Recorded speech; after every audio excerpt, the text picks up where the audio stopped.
The silence was absolute. Streetlights hummed and cars rolled through intersections, but the pulse of the city had stopped. People walked with their heads down, eyes fixed on the pavement, moving like mindless clockwork. They were no longer individuals. They were merely components of a massive, silent machine. Inside the Sector 9 laboratory, Dr. Ayaan stared at the monitor. Every screen displayed a rhythmic pulse, yet the biological data confirmed a terrifying truth. The subjects were breathing, but their brain activity had flatlined.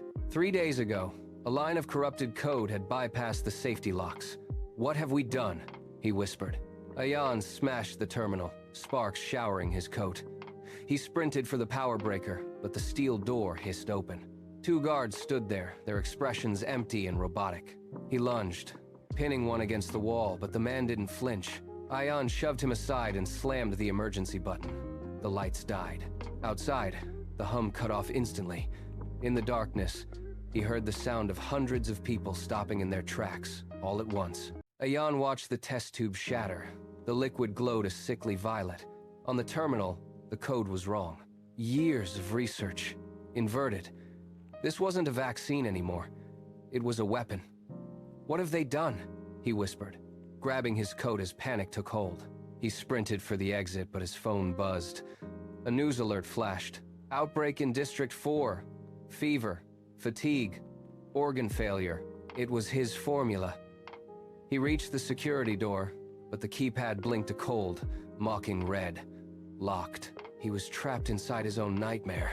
The ventilation system hummed, cycling the vaporized agent into the room. Ayaan pulled his shirt over his face, eyes stinging. He scrambled toward the manual override. He shoved a heavy chair into the control panel, sparks showering his hands as the alarm blared. "Not like this!" he roared, slamming his fist onto the red button. With a grinding roar of machinery, the steel shutters finally began to slide down, sealing the lab off from the world.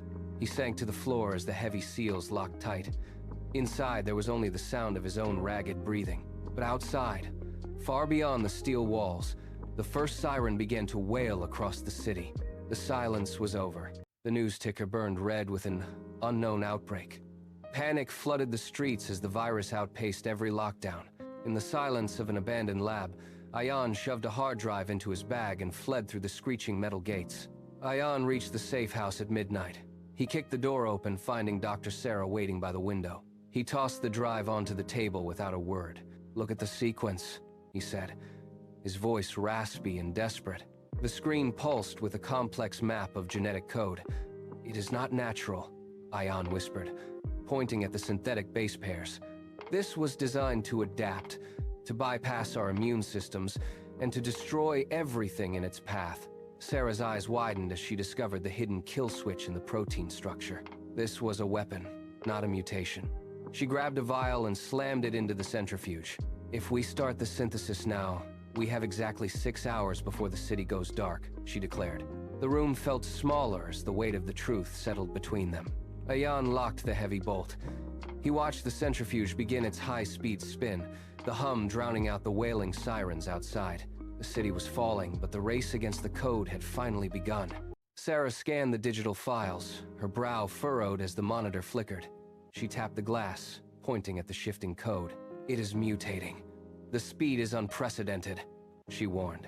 "If we do not act now, the window of containment closes forever." Ayaan did not reply, rerouting power to the centrifuge.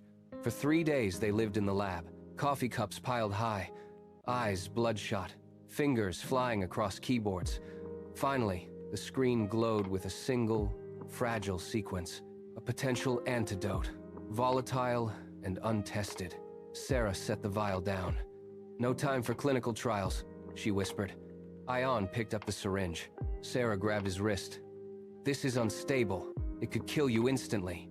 He pulled away. "If we do nothing, the result is the same for everyone." He plunged the needle home. Silence filled the room. Ayaan slumped, his muscles locking in a violent spasm. Sara watched the EKG. The line spiked, then leveled. "It is working," she exhaled, leaning back against the cold wall. Outside, the security camera pulsed red. Miles away, a figure watched the live feed on a wall of monitors. A gloved hand reached out, tapping a key to initiate the next phase of the formula. Your support gives us strength to create more stories. Please like and subscribe.